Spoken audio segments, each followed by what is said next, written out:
जय हिंद फ्रेंड्स, मैं नयन प्रताप एक बार फिर से इस चैनल पर आप सभी को तहे दिल से स्वागत करता हूं। तो दोस्तों, जैसा कि हम पढ़ रहे थे, क्या पढ़ रहे थे? विद्युत धारा चैप्टर पढ़ रहे थे। और विद्युत धारा चैप्टर में आज ये हमारी तीसरी क्लास है। इसके पहले हम लोग दो वीडियो जो है ऑलरेडी पढ़ चुके हैं। हालांकि उन दो वीडियोज में क्या था, तो उन दो वीडियोज में आपका बस बेसिक्स थे, ठीक है।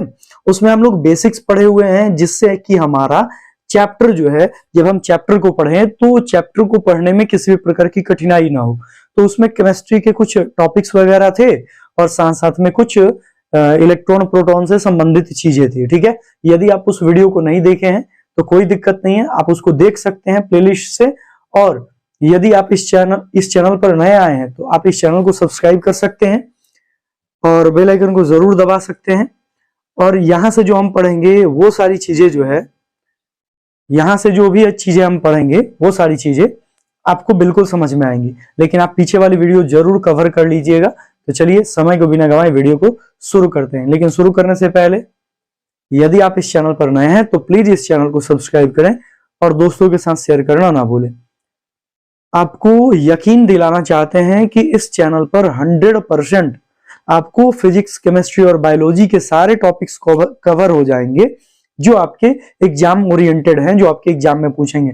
जिन बच्चों का एग्जाम 2025 में होगा, 2025 में सेशन जो है, सेशन हमारा क्या है 2024-25 वाले बच्चों के लिए ये अपना वीडियोस है, ठीक है। चलिए समय को बिना गंवाए वीडियो को शुरू करते हैं। देखिए तो आज की क्लास में हम क्या जानेंगे भाई? तो जैसा कि हम लास्ट क्लास में पढ़े हुए थे, लास्ट क्लास में हम पढ़े हुए थे क्या? सबसे पहले हम पढ़े हुए थे आवेश के बारे में। किसके बारे में पढ़े थे मेरे भाई? आवेश के बारे में पढ़े हुए थे कि आवेश क्या होता है।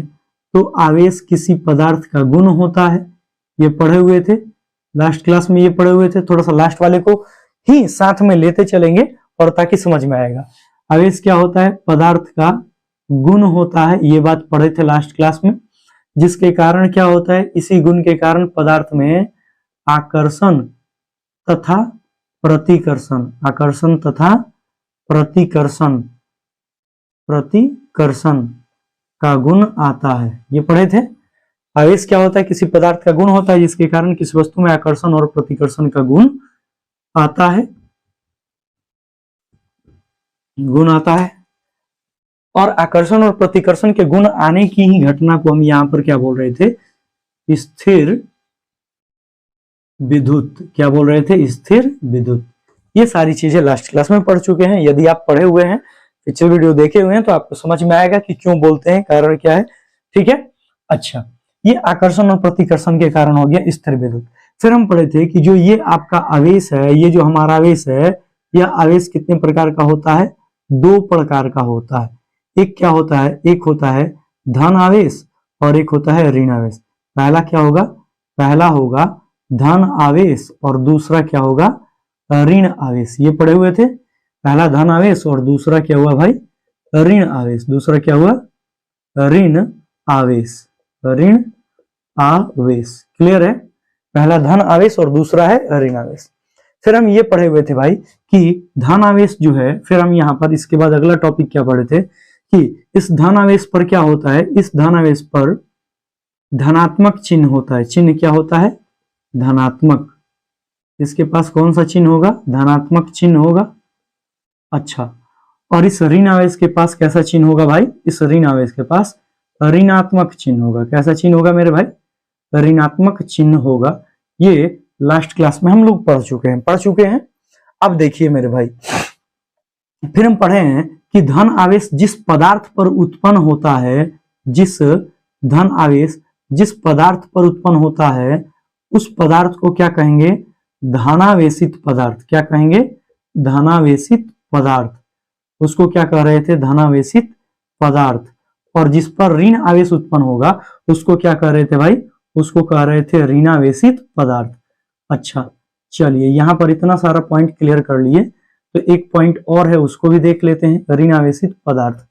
फिर हम पढ़े थे भाई कि धन आवेश जो है, धनावेशित पदार्थ है और ऋण आवेश जो है वो क्या है? ऋण आवेशित पदार्थ है। तो आखिर धन आवेश कब होता है और ऋण आवेश कब होता है? तो याद रखेंगे कि धन आवेश में इलेक्ट्रॉन का धन आवेश जिस पर आता है, जिस पदार्थ पर धन आवेश आता है उसके द्वारा क्या किया जाता है, इलेक्ट्रॉनों का त्याग किया जाता है। किसका त्याग किया जाता है मेरे भाई, इलेक्ट्रॉनों का त्याग किया जाता है। इलेक्ट्रॉनों का क्या किया जाता है, त्याग किया जाता है। ये बात आपके दिमाग में, आपके जहन में फिट होनी चाहिए। त्याग किया जाता है, क्लियर है, जाता है, क्लियर है मेरे भाई।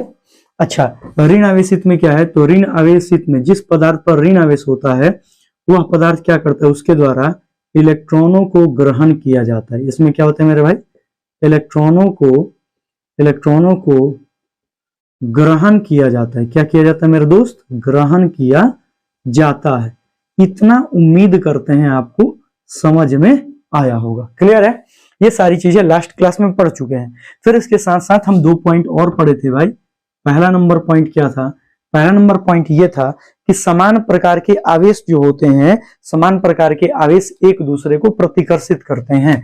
हम क्या पढ़े थे इसमें, फिर पढ़े थे समान प्रकार के आवेश, समान प्रकार के आवेश, समान प्रकार के आवेश क्या करते हैं, एक दूसरे को प्रतिकर्षित करते हैं। ये लास्ट क्लास में पढ़े थे, एक दूसरे को प्रतिकर्षित करते हैं, एक दूसरे को प्रतिकर्षित करते हैं। ये बात ध्यान रहे आपको कि ये हम पीछे वाली चीज बता तो रहे हैं, लेकिन ये बात ध्यान रहे कि आपको ऑब्जेक्टिव में मिलता है।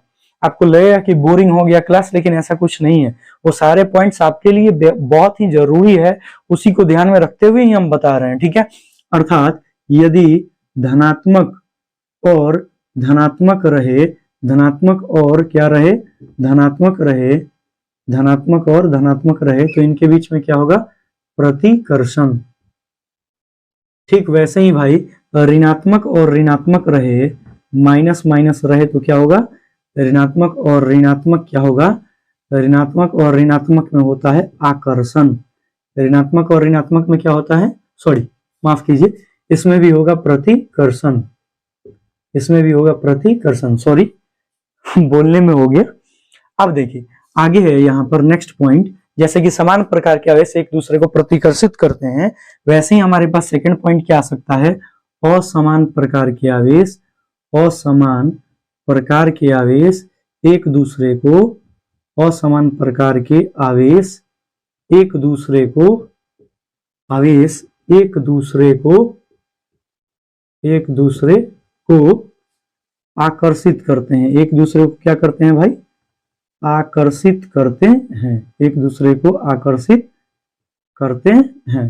इतना आपको समझ में आया होगा। अर्थात यदि कहीं धनात्मक रहे और यदि कहीं ऋणात्मक रहे, क्या रहे, ऋणात्मक, तो इनके बीच में क्या होगा मेरे भाई, तो इनके बीच में होगा आकर्षण। क्या होगा, आकर्षण, ठीक है। ये बात ध्यान रखेंगे। तो यही आकर्षण और प्रतिकर्षण भाई देखो तो किसके कारण हुआ, आवेश के कारण हुआ। आप देखिए समान प्रकार के आवेश एक दूसरे को प्रतिकर्षित कर रहे हैं और असमान प्रकार के आवेश एक दूसरे को आकर्षित करते हैं। यानी कि आकर्षण और प्रतिकर्षण का गुण किसके कारण हुआ, किसके कारण आया, आवेश के कारण।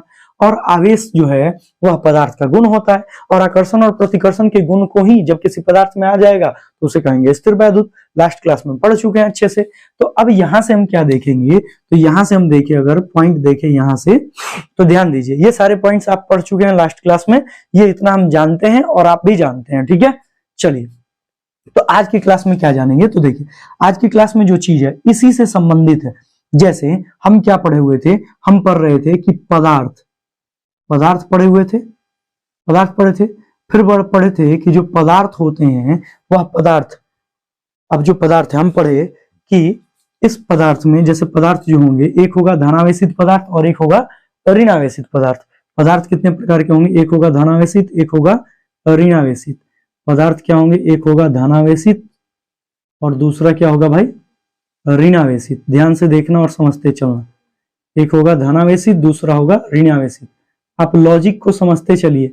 यहाँ पर हम जो है आपको पढ़ा रहे हैं, इसकी हमें जरा सा भी मतलब कि फीडबैक नहीं मिल पाता है कि आपको समझ में आ रहा है कि नहीं आ रहा है। आप कमेंट करके जरूर बताएं ये समझ में आ रहा है कि नहीं आ रहा है। अगर इंटरेक्शन होता फेस टू फेस तो उस समय वो सारे जो फीडबैक जो है हमें मिल जाते और हम सवाल भी पूछ सकते थे कि आपको समझ में आ रहा है कि नहीं आ रहा है। अब देखो ये जो पदार्थ है वो पदार्थ या तो धनावेशित या तो ऋणावेशित है। लास्ट क्लास में पढ़े थे ये अगर एक पदार्थ है, ये अगर एक पदार्थ है और ये अगर दूसरा पदार्थ है और ये इस पर प्लस प्लस प्लस, इस पर भी प्लस प्लस प्लस रहे, minus minus minus minus minus minus, इन दोनों को रगड़ते हैं तो रगड़ने के कारण पढ़े थे ना भाई, ये लास्ट क्लास में पढ़े थे कि यदि रगड़ते हैं तो होगा क्या कि इसके द्वारा एक इलेक्ट्रॉन, ये जो माइनस है ये इस पर चला जाएगा, तो इस पर माइनस बच गए 2 और ये प्लस वाले कितने बच गए 3, और यहाँ पर प्लस तो 3 है ही और माइनस वाले कितने हो गए 4। इसके कारण यहाँ पर माइनस प्लस कट गया, एक प्लस बच गया, यहाँ पर माइनस प्लस, यहाँ पर माइनस प्लस, यहाँ पर माइनस प्लस कट गया, यहाँ पर माइनस बचा। यदि हम इसको पदार्थ ए माने, इसको पदार्थ बी माने, ये ए है और ये बी है, तो हम क्या देख रहे हैं, ए पर क्या पड़ रहा है भाई, ए पर एक प्लस बच रहा है और बी पर देखो भाई, तो बी पर क्या बच रहा है, यहाँ पर माइनस बच रहा है। इतना कुछ हम लास्ट क्लास में पढ़ा चुके हैं, यदि आप नहीं देखे हैं तो देख सकते हैं। तो यही कारण है कि ए पर प्लस आ गया, तो अभी बोले हैं कि जिस पर प्लस होगा, धनात्मक चिन्ह होगा, वो क्या होगा, उस पर धनावेश हुआ, और धनावेश हुआ तो वो कैसा पदार्थ हुआ, धनावेशित पदार्थ। तो पदार्थ कैसा हो गया, धनावेशित। वैसे ही जिस पर माइनस है, जिस पर ऋणात्मक चिन्ह है, उस पर ऋणावेश हो गया, ऋणावेश हो गया, तो वो पदार्थ कैसा हो गया, ऋणावेशित पदार्थ, तो ऋणावेशित पदार्थ हो गया। अब बात क्या होती है कि इस ऋणावेशित पदार्थ को और ये जो धनावेशित पदार्थ है, जैसे ये यहाँ पर था, ये एक पदार्थ, जैसे हम ले लेते हैं, यही चीज लेते हैं, ये धनावेशित पदार्थ और ऋणावेशित पदार्थ। अब हम करें कि अब इन्हें किसी चालक तार से जोड़ दें। अब देखो, अब ये धनावेशित और ऋणावेशित हो गए ना, तो इसमें अब विद्युतीय गुण आ गया। इसमें कौन सा गुण आ गया, विद्युतीय गुण। और इसमें अब धनावेशित और ऋणावेशित पदार्थ हो गया। तो अभी देखे इस धनावेशित पर धनावेश है, ऋणावेशित पर ऋणावेश है, तो अभी देखे कि धनावेश और ऋणावेश रहे, तो धनावेश और ऋणावेश क्या करेंगे, धनात्मक और ऋणात्मक चिन्ह क्या करेंगे, धनात्मक और ऋणात्मक आवेश क्या करेंगे, आकर्षित करेंगे। तो आकर्षण का गुण आ गया, और आकर्षण का गुण आ गया तो इसी आकर्षण और प्रतिकर्षण के गुण को ही क्या कहेंगे, स्थिर विद्युत। तो बात रखना कि ये है स्थिर विद्युत, मतलब वस्तु पर आवेश है, वस्तु पर क्या है, आवेश है, लेकिन वो आवेश कहीं जा नहीं रहा है। वस्तु पर क्या है, आवेश है, लेकिन वो आवेश कहीं जा नहीं रहा है। और जब वस्तु पर आवेश है और वह कहीं जा नहीं रहा है, तो याद रहे कि उन्हें ले जाने के लिए हमें क्या चाहिए, कुछ पदार्थ चाहिए, कुछ ऐसे पदार्थ जो क्या करे, आवेशों का वहन करे। अब आवेशों के वहन करने के लिए, अब सुनिए, अब इस आधार पर, आवेशों के वहन के आधार पर, कल के क्लास में पढ़े थे कि पदार्थ कितने प्रकार के होते हैं, 3 प्रकार के। फिर क्या पढ़े थे भाई कि आवेशों के, अब देखिए धनावेशित पदार्थ है, ऋणावेशित पदार्थ है, इन दोनों में आकर्षण का गुण आ गया, स्थिर वैद्युत हो गया। अब ये क्या हो गए, इसमें स्थिर वैद्युत का गुण आ गया। किसका गुण आ गया, स्थिर वैद्युत का। अब इनमें गुण आ गया, इसमें और इसमें गुण आ गया स्थिर वैद्युत का। अब स्थिर वैद्युत में विद्युत धारा स्थिर है। अब उसको, स्थिर वैद्युत को हमें क्या करना है, प्रवाहित करना है। क्या करना है, प्रवाहित करना है, यानी कि वहन करना है। तो वहन करने के लिए, प्रवाहित करने के लिए हमें क्या चाहिए भाई, प्रवाहित करने के लिए हमें चाहिए पदार्थ। क्या चाहिए मेरे भाई, पदार्थ चाहिए। अब कुछ ऐसे पदार्थ चाहिए जो इनका वहन करे। अब याद रखें कि वहन करने के आधार पर पदार्थ को देखें तो पदार्थ को हम 3 भागों में बांट सकते हैं। कितने भागों में, 3 भागों में बांट सकते हैं, पहला, दूसरा और तीसरा। पहले को क्या कह रहे थे भाई, चालक। पहले को क्या कह रहे थे, चालक। दूसरे को क्या कह रहे थे भाई, उसको कह रहे थे अचालक। और तीसरा हमारा क्या था भाई, अर्धचालक। तीसरा हमारा क्या था, अर्धचालक। ये ध्यान रहे, चालक, अचालक और अर्धचालक, 3 चीजों के बारे में पढ़े थे। अब यहां पर ध्यान आपको यह भी देना है कि ये पदार्थ जो होते हैं, यह धारा के प्रवाह को, यानी कि जो भी आपके पास स्थिर वैद्युत है उसको क्या कर देते हैं, धारा विद्युत में बदल देते हैं। स्थिर वैद्युत को किस में बदल देते हैं, धारा वैद्युत में। यानी कि स्थिर वैद्युत को हमें धारा विद्युत में बनाना है। स्थिर वैद्युत को यदि धारा विद्युत बनाना है तो धारा विद्युत तभी बनेगा जब धारा का प्रवाह होगा। मतलब किसका प्रवाह होगा, आवेश का प्रवाह होगा। किसका प्रवाह होगा, आवेश का। अब आवेश के प्रवाह के लिए पदार्थ को हम 3 भाग में बांट दिए, चालक, अचालक और अर्धचालक। ये बात ध्यान रखेंगे। अब चालक पदार्थ क्या होते हैं, अचालक पदार्थ क्या होते हैं और अर्धचालक पदार्थ क्या होते हैं, तो सुनिए। हम लास्ट क्लास में आपको ये बताए थे, आयनन ऊर्जा बताए थे। आयनन ऊर्जा बताए थे। अब सुनिए कि ये सारे पॉइंट्स आपके दिमाग में होने चाहिए, क्योंकि इसी से हम अपना कनेक्ट करेंगे आगे का टॉपिक, जिसमें पढ़ेंगे विद्युतीय विभव, ठीक है, और विद्युतीय विभवांतर, विभवांतर के बारे में भी पढ़ना है और विद्युत विभव के बारे में पढ़ना है। तो वो सारे पॉइंट्स जो है आप क्या करें यहाँ पर साथ साथ में क्लियर करते रहें, ठीक है। उम्मीद करते हैं इतना कुछ आपको समझ में आ रहा होगा। अब देखो मेरे भाई, अब यहाँ पर क्या है, आयनन ऊर्जा। तो आयनन ऊर्जा हम पढ़े हुए थे कि ये अगर अपने पास कोई पदार्थ का परमाणु है और ये परमाणु के नाभिक हैं, ये परमाणु के क्या है, नाभिक है। मान लो कि ये सोडियम परमाणु है और सोडियम परमाणु का, सोडियम परमाणु है, क्या है, सोडियम परमाणु है। सोडियम परमाणु जो है, सोडियम 11 नंबर का तत्व है, और तो इसमें इलेक्ट्रॉन भी कितने होंगे, 11, और इलेक्ट्रॉन 2 8 1 के रूप में इसमें रहते हैं कक्षा में। ये नाभिक है, तो नाभिक में कितना हो गया भाई, नाभिक में होते हैं प्रोटॉन न्यूट्रॉन, क्या होते हैं, प्रोटॉन और न्यूट्रॉन। इसको जरा सा मिटा दें, इस नाभिक में हो गया भाई प्रोटॉन प्लस में न्यूट्रॉन। अब ये जो कक्षा है ना, ये जो कक्षा है ना, ये के कक्षा, एल कक्षा, एम कक्षा है, तो इस वाले में कितने इलेक्ट्रॉन हो गए, 2 इलेक्ट्रॉन हो गए। अगले वाले में 8 हो जाएंगे, 1 2 3 4 5 6 7 8, 8 इलेक्ट्रॉन हो गए, और अगले वाले में कितने, 1 इलेक्ट्रॉन। तो फिर हम बोले हुए थे कि इस इलेक्ट्रॉन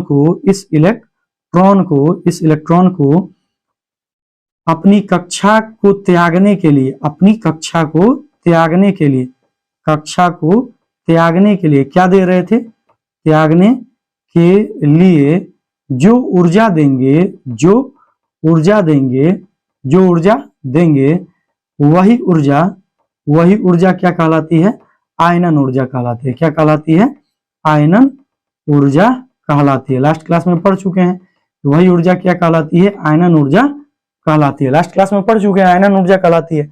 अब यहाँ पर चलो, इलेक्ट्रॉन तो निकल गया, अब इस इलेक्ट्रॉन को क्या कहेंगे, तथा यह इलेक्ट्रॉन, तथा जब यह इलेक्ट्रॉन बाहर निकल जाएगा, यह इलेक्ट्रॉन क्या कहलाएगा, यह इलेक्ट्रॉन कहलाएगा मुक्त इलेक्ट्रॉन। क्या कहलाएगा, मुक्त इलेक्ट्रॉन।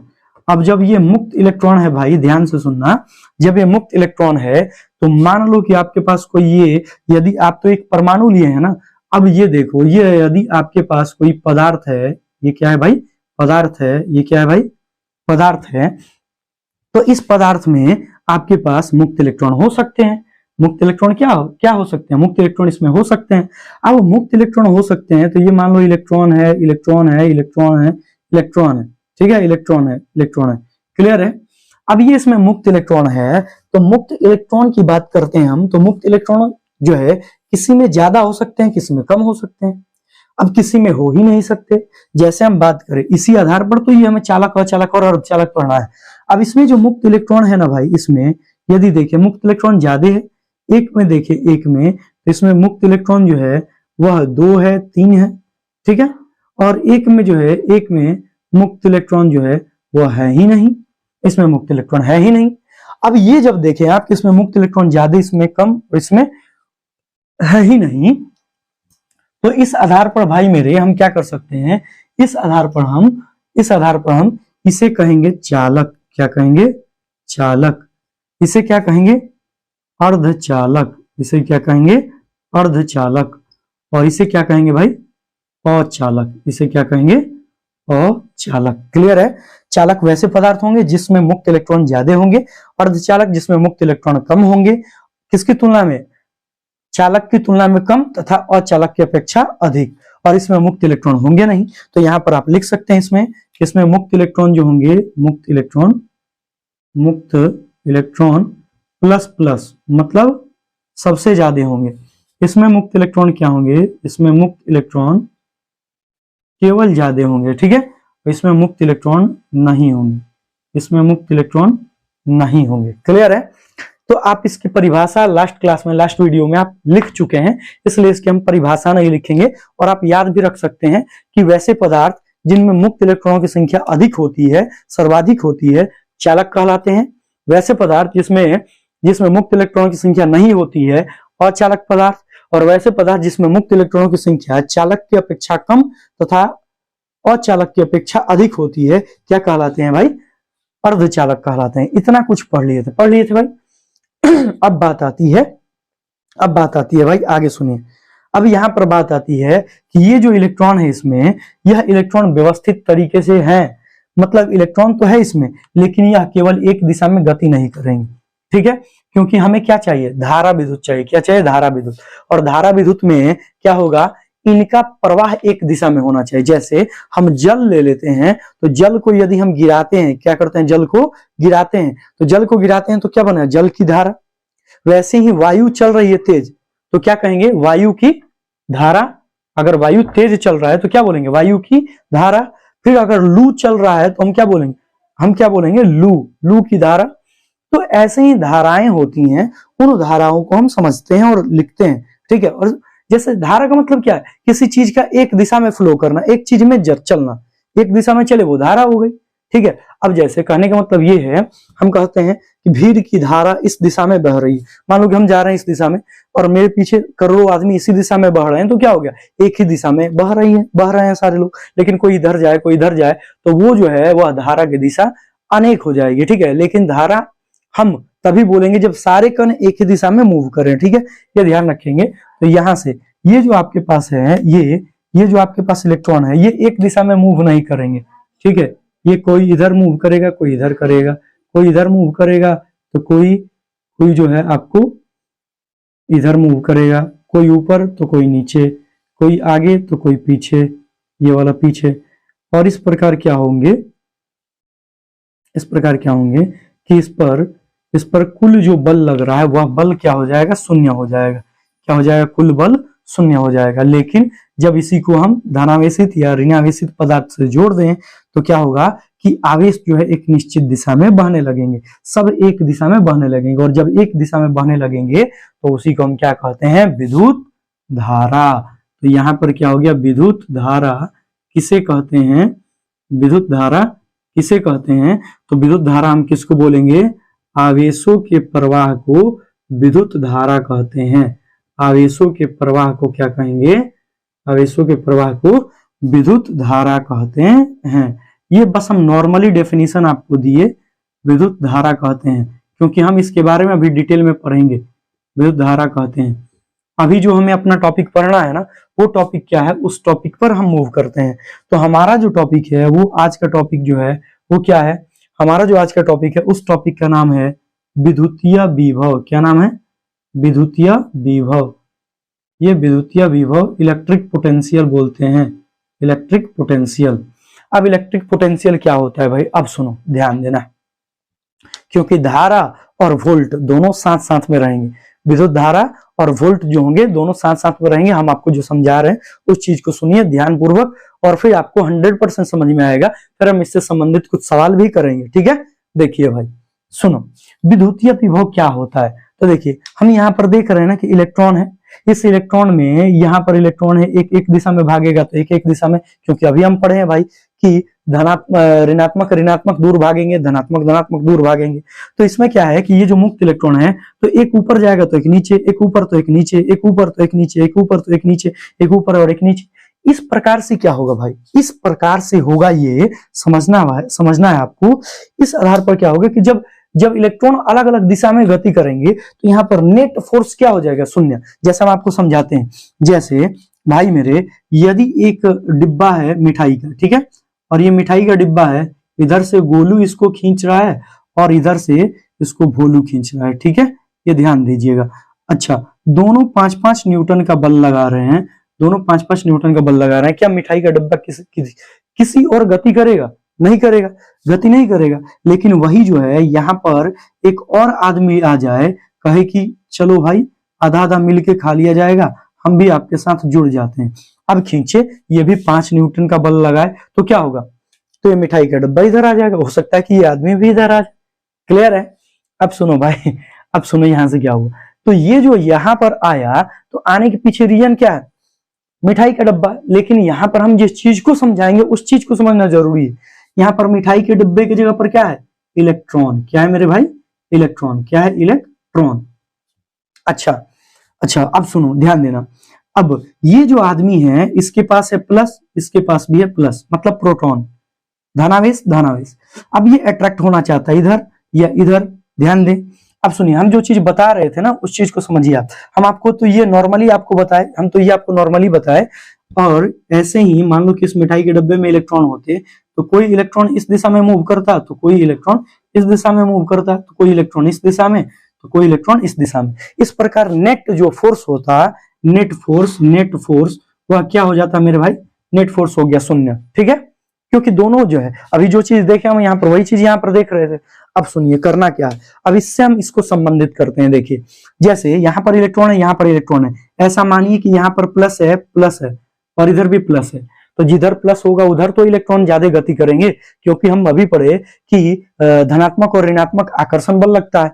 तो ये धनात्मक है, इधर आकर्षण बल लगा, तो इलेक्ट्रॉन जो है इस दिशा में प्रवाहित होना शुरू करेंगे। तो जब सारे इलेक्ट्रॉन जो है ना, सारे इलेक्ट्रॉन एक दिशा में मूव करना शुरू करे, क्योंकि आप जानते हैं कि ये इस दिशा में मूव करना चाहेगा इलेक्ट्रॉन, ये इस दिशा में, दोनों अलग अलग दिशा में मूव करना चाहेंगे। लेकिन होगा क्या कि यदि ये इलेक्ट्रॉन एक दिशा में दोनों मूव करना शुरू कर दें, तो ये जब इधर मूव करेगा तो ये दूसरा वाला उधर थोड़े मूव करेगा, ये भी इधर ही मूव करेगा। और जब सारे इलेक्ट्रॉन एक दिशा में मूव करने लग गए, तो याद होगा आपको कि इलेक्ट्रॉन पर क्या होता है, आवेश, और इलेक्ट्रॉन पर ऋण आवेश होता है। अब जब इलेक्ट्रॉन पर आवेश होता है तो आवेश का प्रवाह होने लगा, और जब आवेश का प्रवाह होने लगा तो विद्युत धारा प्रवाहित होने लगेगी। क्लियर है? ये बस हम आपको एक नॉर्मली जो है समझाए हैं। अभी हमको पढ़ना है क्या, विद्युतीय विभव। क्या पढ़ना है, विद्युतीय विभव। तो चलते हैं हम विद्युतीय विभव को समझते हैं। अब देखिए विद्युतीय विभव क्या होती है, तो विद्युतीय विभव को सोचना और समझना है क्या, तो सुनिए देखिए। अब देखिए इसको हम समझते हैं। तो ये आपका कॉन्सेप्ट था विद्युत धारा के लिए, समझ लिए। हालांकि इस चीज को हम जब एक बार फिर से विद्युत धारा से संबंधित जब फॉर्मूला डिराइव करेंगे उस समय वहां पर हम आपको बताएंगे। ठीक है, यहां तक आपके दिमाग में फिट होना चाहिए। उम्मीद करते हैं यहां तक आपके दिमाग में समझ में आया भी होगा। अब देखिए क्या है, अब देखिए याद रहे आपको, हम अभी कुछ समय पहले बताए थे कि जब कोई पदार्थ जो है इलेक्ट्रॉनों का त्याग करता है तो वो धनावेशित होगा, और जब कोई पदार्थ इलेक्ट्रॉनों को ग्रहण करता है तो वो ऋणावेशित होगा। इलेक्ट्रॉनों का ग्रहण किया तो कैसा पदार्थ हो गया, ऋणावेशित। इलेक्ट्रॉनों का त्याग किया तो कैसा हो गया, धनावेशित।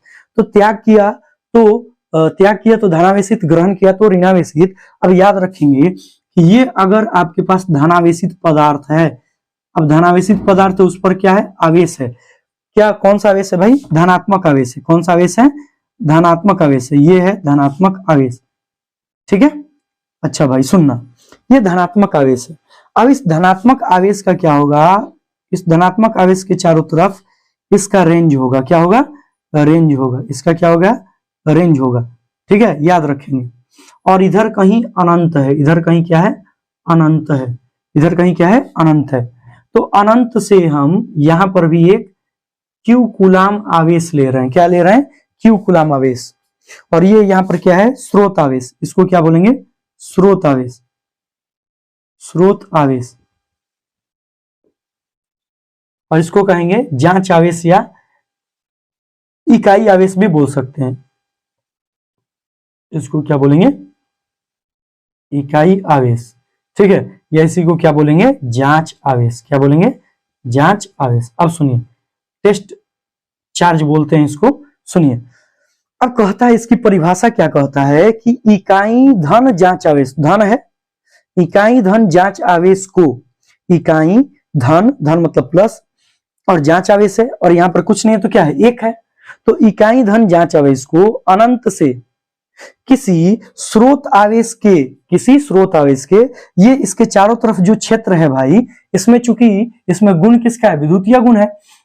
तो विद्युतीय गुण है तो इसके चारों तरफ क्या होगा, विद्युतीय क्षेत्र होगा। चारों तरफ क्या होगा, चारों तरफ विद्युतीय क्षेत्र होगा। चारों तरफ क्या होगा मेरे भाई, विद्युतीय क्षेत्र होगा। ये ध्यान देना, इसके चारों तरफ क्या होगा, विद्युतीय क्षेत्र होगा। ये ध्यान दीजिएगा, इसके चारों तरफ होगा विद्युतीय क्षेत्र। ये समझिए। अब देखिए, इसके चारों तरफ विद्युतीय क्षेत्र है। ये जो क्षेत्र है वो क्या है, विद्युतीय क्षेत्र। ये समझिए, हम परिभाषा को याद करने के लिए हम यहाँ पर लॉजिक बिल्ड कर रहे हैं। ठीक है, सुनिए, इकाई धन जांच आवेश को, इकाई धन, धन मतलब प्लस, और जांच आवेश को अनंत से किसी स्रोत आवेश के विद्युतीय क्षेत्र में लाने के लिए, चाहे लाने पर, लाएंगे ना।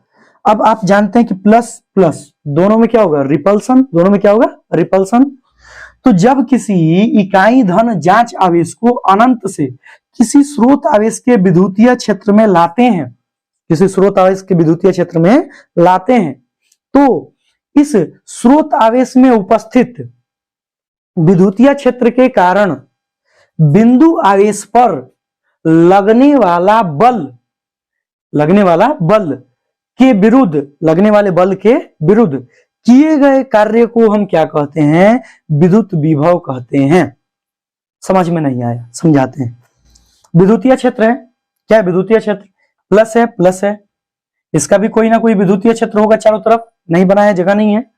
अब इसको आप इस दिशा में लाएंगे, इस क्षेत्र में लाएंगे, तो क्या होगा मेरे भाई? जब आप इसको इस क्षेत्र में लाएंगे तो यहां पर लाने के क्रम में इसके जो स्रोत आवेश है, इसके विद्युतीय क्षेत्र में इसको जब आप लाएंगे, ये तो फिक्स है, इसको आप कहीं नहीं ले जा रहे हैं, इसको ला रहे हैं अनंत से ला रहे हैं किसी स्रोत आवेश के विद्युतीय क्षेत्र में। तो ये जो स्रोत आवेश है, इसके चारों तरफ विद्युतीय क्षेत्र है, तो विद्युतीय क्षेत्र है तो वो धनात्मक आवेश पर बल लगाएगा ना जी, प्रतिकर्षण बल लगाएगा, क्योंकि पढ़ लिए धनात्मक में प्रतिकर्षण बल।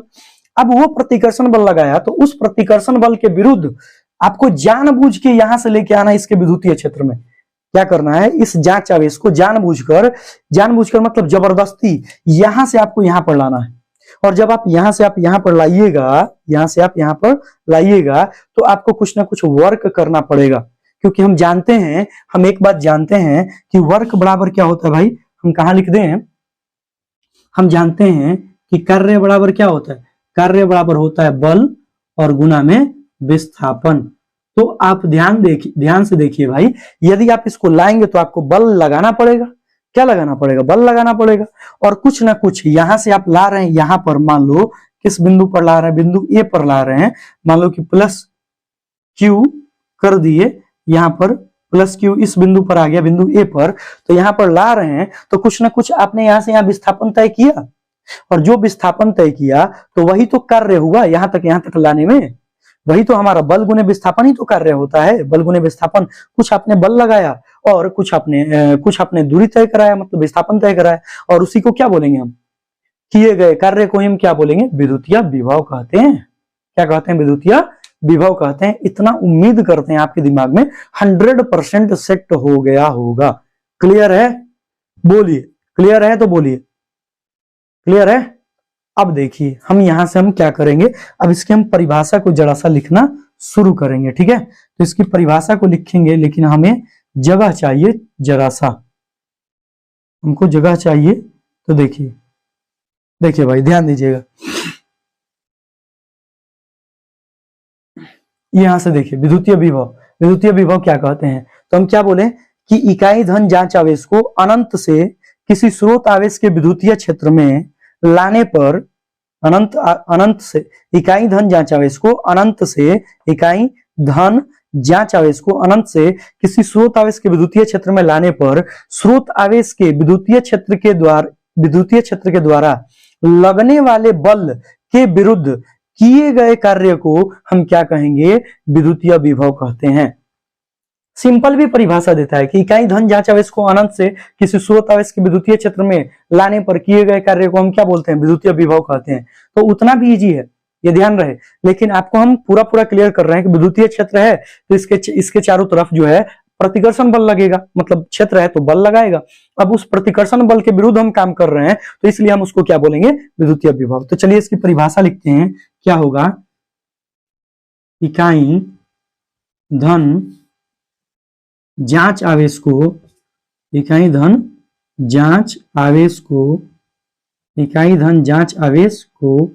अनंत से किसी स्रोत आवेश के विद्युतीय क्षेत्र में, किसी स्रोत आवेश के विद्युतीय क्षेत्र में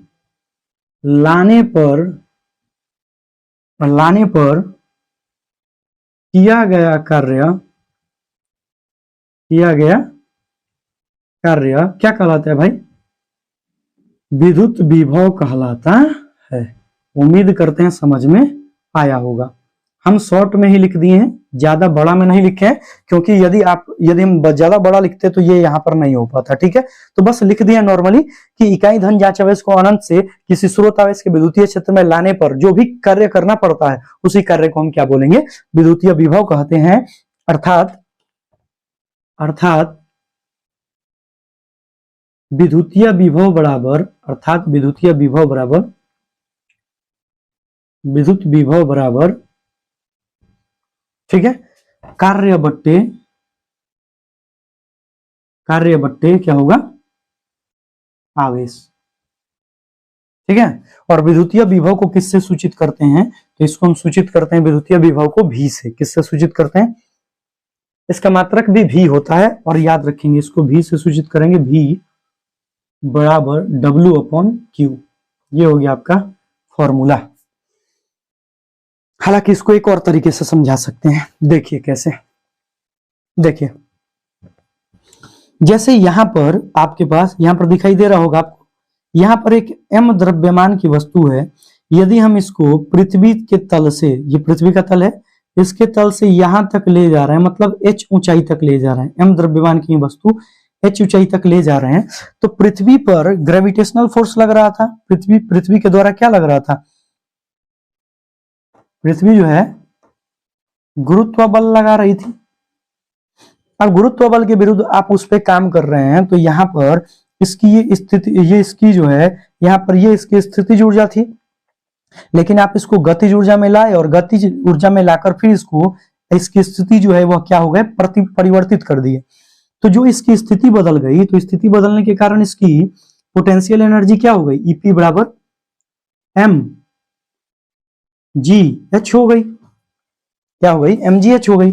mg का मतलब क्या है कि पृथ्वी के द्वारा लगाया गया बल, और h क्या है, h ऊंचाई पर ले गए हैं आप, है। तो यहां पर देखें F × h हो गया। तो EP बराबर, EP हमारी कार्य और ऊर्जा दोनों की राशि तो एक होती है, कार्य करने की क्षमता को ऊर्जा कहते हैं। तो इसलिए EP बराबर क्या हो गया, F × h हो गया।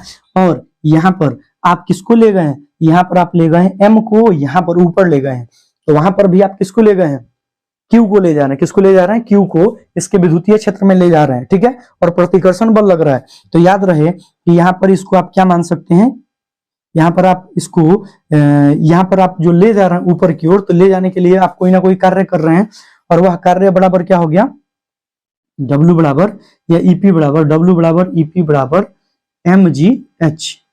तो यहाँ पर भी सेम चीज होगा कि W बराबर क्या होगा, W बराबर, वहां से हम कुछ विस्थापन तय कराएंगे, किसको ले जाने में भाई, Q आवेश को ले जाने में, W/Q, यही हमारा होता है विद्युतीय विभव। क्लियर है, इतना उम्मीद करते हैं समझ में आया होगा आपको। जल्दी से आप इसका स्क्रीनशॉट ले लें, ले लिए स्क्रीनशॉट। चलिए, तो चलिए देखिए, यहाँ पर इसको हम रहने दिए हैं क्योंकि इसका यूज है अभी, थोड़ी देर में आपको इसका यूज मिलेगा, क्योंकि हम सवाल करेंगे थोड़ा बहुत, और फिर नेक्स्ट डे नेक्स्ट टॉपिक की ओर मूव करेंगे। तो हमारे पास फॉर्मूला क्या आया, हमारे पास फॉर्मूला आया विद्युतीय विभव का। विद्युतीय विभव का क्या है फॉर्मूला भाई, विद्युतीय विभव को हम भी से सूचित किए हैं। विद्युतीय विभव बराबर क्या है, इकाई आवेश को अनंत से किसी विद्युतीय क्षेत्र में लाने पर किया गया कार्य जो है वही क्या कहलाता है, विद्युत विभव कहलाता है। तो विद्युतीय विभव बराबर कार्य, और बट्टे में हमारा क्या हो जाएगा, आवेश। और इस चीज को याद रखें आप, इस चीज को याद रखें आप। तो चलिए देखिए, यहाँ पर अब हम मान सकते हैं कि यहाँ पर आपके पास ये एक स्रोत आवेश है Q प्लस है, और यहाँ पर एक क्या है आपके पास, एक बिंदु आवेश है Q, स्मॉल q। इसको हम क्या कर रहे हैं, इसके विद्युतीय क्षेत्र में ला रहे हैं, और इसके विद्युतीय क्षेत्र में मान लीजिए कि बिंदु P पर ला रहे हैं। कहां पर ला रहे हैं, P पर ला रहे हैं। यानी कि Q कूलाम आवेश को किसी स्रोत आवेश कैपिटल Q के P बिंदु पर लाने में हम Q के द्वारा लगाया गया जो बल है, वह बल कितना है, W है, सॉरी वह बल कितना है, V है। कितना है, V है। तो हम कह सकते हैं कि यहाँ पर जो बल लग रहा है वह बल क्या लग रहा है, V लग रहा है, ऐसा मान सकते हैं। विद्युतीय बल, विद्युतीय विभव। ठीक है, अब सुनिए क्या है, तो हम कह सकते हैं कि इस चीज को हम और आप क्या कह सकते हैं, हम ये कह सकते हैं, इसको हम यहाँ ला रहे हैं, तो हम ये कह सकते हैं कि इकाई यानी कि क्यू कूलाम आवेश, इकाई को छोड़िए, क्यू कूलाम आवेश को, क्यू कूलाम आवेश को, आवेश को बिंदु P, बिंदु P, बिंदु P पर ला रहे हैं ना, बिंदु P पर या बिंदु P तक लाने में किया गया कार्य में विद्युतीय बल विद्युतीय बल के विरुद्ध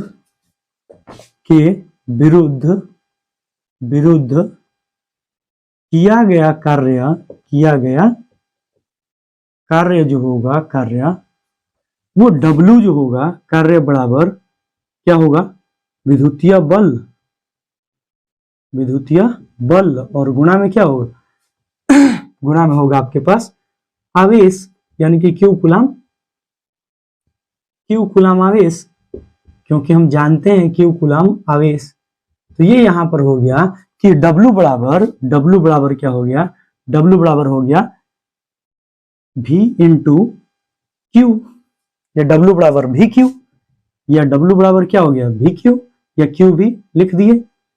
अब ये जो है ना विद्युतीय बल जो है वही विभव को बताएगा, और इस आधार पर देखे भाई, इस आधार पर तो V बराबर क्या हो गया, W बट्टे Q हो गया। तो यहां से आपको फॉर्मूला हो गया V बराबर W बाई Q, यानी कि हम क्या लिख देंगे, V बराबर W बाई Q। और ध्यान देना भाई कि ये V जो है यही है विद्युतीय विभव और यही है बल, जो बल लग रहा था, ठीक है। तो याद रखेंगे कि हम यहां से, अब आपके पास परिभाषा पूछता है और पूछता है कि विद्युतीय विभव का मात्रक क्या होगा, विद्युतीय विभव का मात्रक क्या होगा, मात्रक पूछ देता है। विद्युतीय विभव का जो मात्रक होता है वो होता है वोल्ट, क्या होता है, वोल्ट होता है, क्या होता है मेरे भाई, वोल्ट होता है, ये याद रखेंगे। और इसे कैपिटल V से सूचित करते हैं, इसे किससे सूचित करते हैं, कैपिटल V से सूचित करते हैं। अब जब इसे कैपिटल V से सूचित किए भाई मेरे भाई, तो सुनना, तो आपके पास क्या हो गया कि V बराबर हो गया W बाई Q, और ध्यान देना V के लिए, 1 वोल्ट के लिए V को हम क्या लिख देंगे, 1 वोल्ट, क्या लिखेंगे, 1 वोल्ट। अच्छा, W को हम क्या लिखेंगे, 1 जूल कार्य। अच्छा, और Q के लिए क्या लिख देंगे, 1 कूलाम आवेश, क्या लिखेंगे, 1 कूलाम आवेश। ये ध्यान रखें आप, क्योंकि इससे हमें 1 वोल्ट की परिभाषा तैयार करना है, ध्यान दें। और इसी चीज को हम यहाँ क्या लिख सकते हैं, 1V बराबर 1 J अपॉन 1 Q, कूलाम के लिए C। ये आप याद रखें, 1 वोल्ट की परिभाषा यहां से बनानी है। तो क्या कहेंगे कि इकाई धन जांच आवेश को, यहाँ पर क्या था, इकाई था ना, ये प्लस का Q था, और ये क्या था, इकाई धन जांच आवेश, इकाई धन जांच आवेश, ये ध्यान रखें, ठीक है। अब सुनिए, तो इकाई धन जांच आवेश को, यहां पर इकाई धन जांच आवेश को अनंत से किसी स्रोत आवेश के विद्युतीय क्षेत्र में लाने पर क्या बोले हैं, इकाई आवेश को अनंत से ला रहे हैं ना, यहाँ पर क्या था, अनंत था। तो इकाई आवेश को, ये जो इकाई कूलाम आवेश है, यानी कि हम बार बार बोल रहे थे परिभाषा में ना, परिभाषा में क्या बोले कि इकाई धन जांच आवेश को अनंत से किसी स्रोत आवेश के विद्युतीय क्षेत्र में लाने पर किया गया कार्य विद्युतीय विभव कहलाता है। तो वही चीज यहाँ पर बोलेंगे, लेकिन अब इकाई की जगह क्या बोलेंगे, 1 कूलाम, क्या बोलेंगे, 1 कूलाम, ठीक है। अब कहेंगे कि 1 कूलाम आवेश को, यहाँ पर क्या बोलेंगे, 1 कूलाम आवेश को अनंत से किसी स्रोत आवेश के विद्युतीय क्षेत्र में लाने पर यदि किया गया कार्य 1 जूल हो, यदि किया गया कार्य 1 जूल हो, तो उसे ही हम 1 वोल्ट कहते हैं। तो उसे ही क्या कहते हैं, 1 वोल्ट कहते हैं। ध्यान से सुनो, ध्यान से परिभाषा को सुनिए और अपने दिमाग में सेट कीजिए, हम क्या क्या बोल रहे हैं, ध्यान से सुनो। 1 कूलाम आवेश को क्या बोल रहे हैं, 1 कूलाम आवेश को, 1 कूलाम आवेश को अनंत से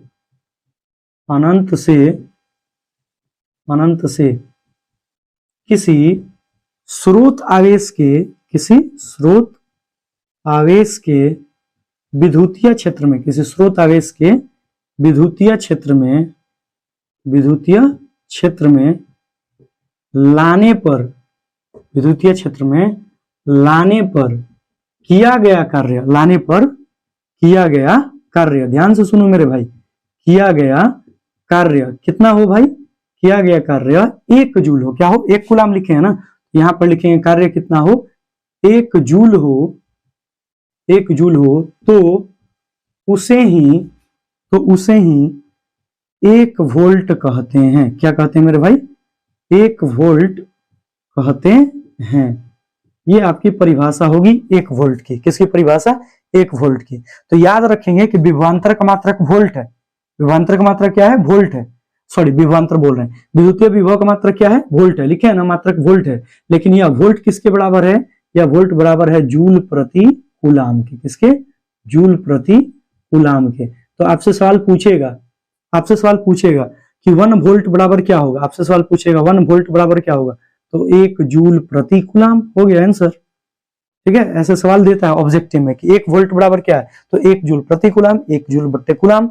और इसी चीज को हम परिभाषा में लिख दिए कि 1 कूलाम आवेश को अनंत से ला रहे हैं किसी स्रोत आवेश के विद्युतीय क्षेत्र में, स्रोत आवेश है इसका विद्युतीय क्षेत्र में लाने पर किया गया कार्य यदि 1 जूल हो, कार्य कितना हो, 1 जूल हो, तो उसे ही हम क्या कहते हैं, 1 वोल्ट कहते हैं।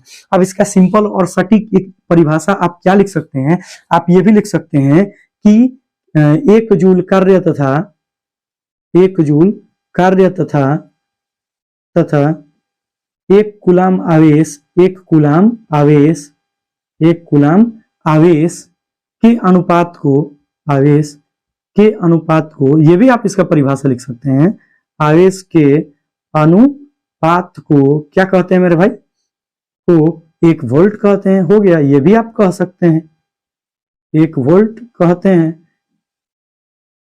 तो आप नॉर्मली ये भी बोल सकते हैं। अच्छा, एक पॉइंट जो है जिसको जानना आपके लिए बेहद ही जरूरी है कि अनंत जो होता है, अनंत पर ये अनंत है ना, अनंत वाली स्थिति है, तो अनंत पर जो विद्युतीय विभव होता है, अनंत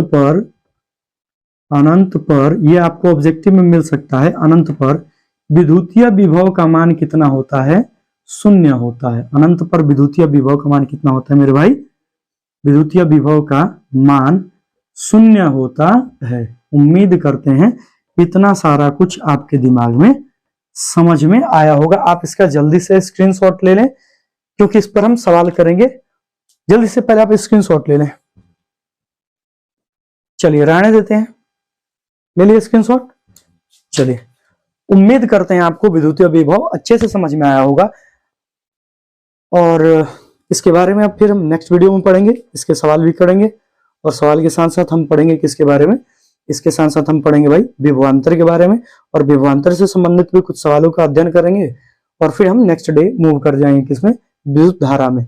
तो चलिए इसी के साथ वीडियो को समाप्त करते हैं, लेकिन समाप्त करने से पहले यदि आप इस चैनल पर नए हैं तो प्लीज इस चैनल को सब्सक्राइब कर लें और वीडियो को लाइक करें, कमेंट करें, कहीं त्रुटि नजर आए तो दोस्तों के साथ शेयर भी करें। और आपको ये वीडियो कैसा लग रहा है आप हमें कमेंट के माध्यम से बता सकते हैं। चलिए तब तक के लिए बाय बाय, टेक केयर, धन्यवाद, जय हिंद।